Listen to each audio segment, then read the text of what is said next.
Magandang araw, isang pelikula ulit ang ating mabilisang tutunghayan ngayon.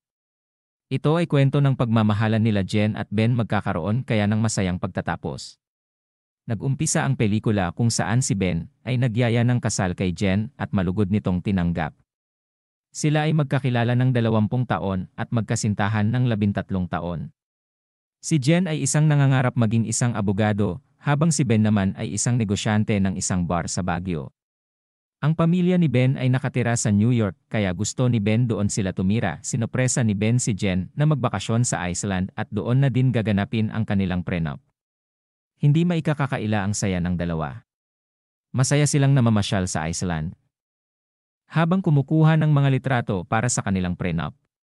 Maraming mga masasayang alaala silang ginawa, maraming mga lugar ang kanilang pinuntahan. Habang nagsasaya sila sa Iceland, madalas sumasakit ang ulo ni Jen kung kaya palagi itong natutulog at maraming mga bagay ang namiss niya. Madalas ding pabago-bago ang kanyang desisyon kung saan sila pupunta at nagkakaroon ng mga mood swings sa kanilang pamamasyal.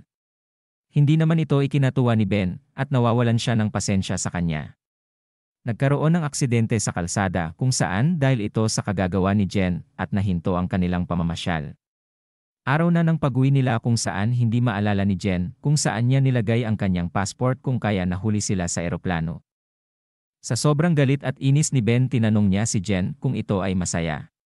Tumugon itong masaya ito, ngunit hindi masaya si Ben sa kanilang naging bakasyon dahil sa mga ugali ni Jen na ngayon lang niya natuklasan habang sila ay nagbabakasyon. Dahil dito nagpasya si Ben na tapusin ang kanilang relasyon sa Iceland.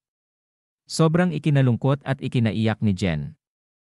Makalipas ang 3 taon, makikita natin si Ben na naghahanda sa nalalapit nitong kasal. Siya ay ikakasal sa bago nitong kasintahan na si Abby. Si Abby sa paglalarawan ni Ben ay isang mabait at considerate na kasintahan. Sa New York na sila titira kaya ibinenta niya ang kanyang negosyo nang nagkaroon ulit ito ng balita kay Jen.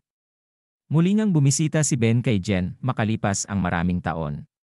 Natuklasan ni Ben na nagkaroon ito ng tumor sa ulo kung saan ito ang naging dahilan ng mga pagbabago sa mood, pananakit ng ulo noong sila ay nasa Iceland.